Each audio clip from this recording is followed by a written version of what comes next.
کتاب کم کام زہار میں ہے کہ سبز بن رابی ملعون کو ابن زیاد نے ابن سعد کی نصرت میں کربلا بھیجنا چاہتا تھا اور وہ نہیں جانا چاہتا تھا، اس لیے سبز بن رابی نے اپنے آپ کو بیمار ظاہر کیا اور کئی دن ابن زیاد کے دربار میں نہ گیا تاکہ کربلا جانے سے جان چھوٹ جائے۔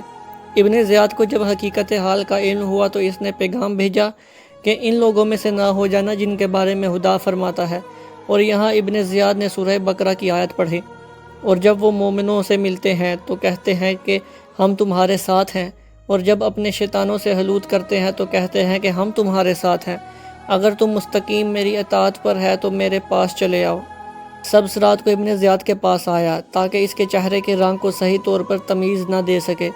ابن زیاد نے اسے مرحبا کہا اور اپنے پاس بٹھایا اور کہا کہ تجھے ہر صورت کربلا جانا ہے۔ سبز نے قبول کیا اور 7ویں محرم کی صبح 1000 سپاہی لے کر کربلا روانہ ہو گیا۔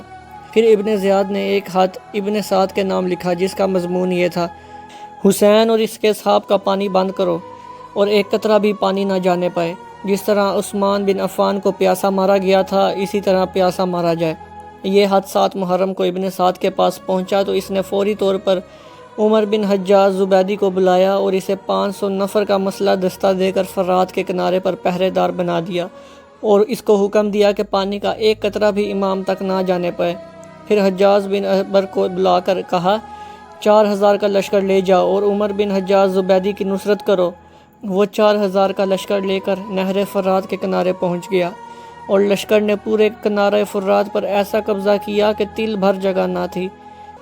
پھر ابن سعد نے سبز کو بلا کر کہا ابن زیاد مجھ سے ناراض ہے اور ہاتھ میں میری سرزش اور ملامت کی ہے،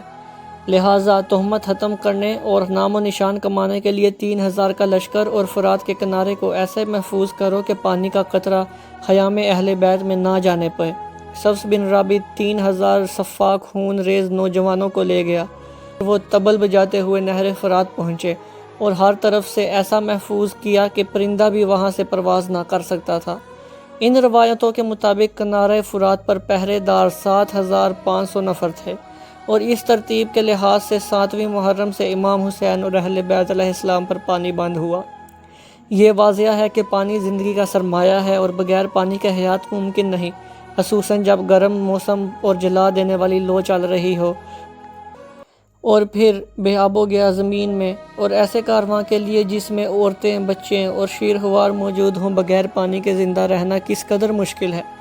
پانی بند ہونے کے بعد حضرت امام حسین علیہ السلام اور باقی کارواں کے لیے زندہ رہنا بڑا مشکل ہو گیا۔ اصحاب پانی کی طلب میں گئے لیکن خالی ہاتھ واپس آئے، اس لیے شکستہ حال، دکھی دل اور حالت سست ہو گئی۔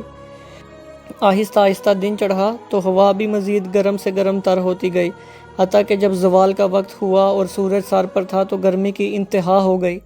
لہٰذا حالت یہ ہو گئی کہ تمام اصحاب کی نظریں فرات کے کنارے پر لگی ہوئی تھیں اور کنارے فرات کے موکلین کی بے حیائی بھی اس قدر تھی وہ اپنے جام اور ظرف پانی سے بھرتے اور ہوا میں انڈیل دیتے، جبکہ پانی کے گرنے اور شرشر کی آوازیں کاروان حسینی سن رہا تھا اور وہ ملعون صدائیں دیتے کہ یہ کتنا میٹھا پانی ہے اور کس قدر صاف پانی ہے۔ اس قسم کی آوازوں سے وہ کاروان حسینی سے مذاق کرتے اور ان پیاسوں میں پانی کی تشویق بڑھاتے تھے، نیز مذاق کرتے، حتیٰ کہ کئی بدبخت تو امام حسین علیہ السلام کی توہین کرتے اور آپ کے قلب مبارک کو دکھی کرتے تھے۔ صاحب ارشاد لکھتے ہیں کہ ایک مرتبہ عبداللہ بن حسین ازدی نے اونچی آواز سے کہا، اے حسین، یہ دیکھو پانی ہے، آسمان کے دل کی طرح صاف ہے، خدا کی قسم اس پانی سے ایک قطرہ بھی نہیں دیں گے حتیٰ کہ پیاسے مارے جاؤ گے۔ امام حسین علیہ السلام نے فرمایا،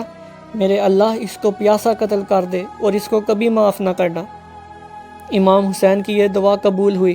کیونکہ حمید بن مسلم راوی کا کہنا ہے کہ واقعہ کربلا کے بعد یہ ولد زنا ایسے مرض میں مبتلا ہوا کہ سکرات موت کے وقت سخت پیاسا تھا۔ میں اس کی عیادت کرنے گیا تو وہ بار بار پانی پی رہا تھا لیکن پیاس نہ بجھتی تھی۔ وہ اس قدر پانی پیتا کہ اس کا پیٹ مشک کی طرح پر ہو جاتا، پھر اسی پانی کی قے آ جاتی، اور یہی حال اس بدبخت کا آخری وقت میں بھی تھا،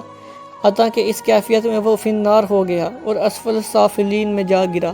بصورت جب خیام امام حسین میں پیاس کی شدت محسوس کی گئی اور بچوں اور عورتوں نے نڈھال ہونا شروع کیا تو امام حسین علیہ السلام نے ایک ہتھوڑا اٹھایا اور خیام اہل بیت سے 19 قدم قبلہ کی طرف جا کر ہتھوڑا زمین پر مارا وہاں سے صاف اور میٹھے اور خوشگوار پانی کا چشمہ پھوٹ پڑا۔ امام حسین علیہ السلام، اصحاب، اہل بیت سب نے سیر ہو کر پانی پیا اور مشکے اور برتن بھی پانی سے بھر لیے۔ پھر وہ چشمہ غائب ہو گیا۔ جاسوسوں نے ابن زیاد کو اطلاع دی کہ امام نے چشمہ نکالا ہے، تو اس نے ابن سعد کو خط لکھا کہ میں نے سنا ہے امام نے چشمہ پانی کا کھودا ہے، وہ اس پانی کا استعمال کر رہے ہیں، میرا خط پہنچتے ہی وہ چشمہ بند کرو اور ان پر اس قدر سختی کرو کہ کسی قسم کے پانی کا قطرہ بھی وہ نہ پی سکیں۔ خط ملتے ہی ابن سعد نے کاروان حسینی پر سختی بڑھا دی اور اپنے لشکریوں کو تاکید کی کہ کاروان حسینی کے کسی فرد کو ایک قطرہ پانی نہ پینے دو۔ آخر کار پانی خیام میں ختم ہو گیا اور پیاس بڑھنے لگی، حتیٰ کہ بچوں کی العطش العطش کی دکھی آوازیں ہر سننے والے صاحب دل کو متاثر کرتی تھیں۔ اس وقت امام حسین علیہ السلام نے اپنے بھائی حضرت ابو فضل العباس کو بلایا اور ان کو 30 سوار اور 20 پیادہ سپاہی دیے اور 20 مشقیں دیں اور فرمایا، جاؤ اور ان پیاسوں کے لیے فرات سے پانی لاؤ۔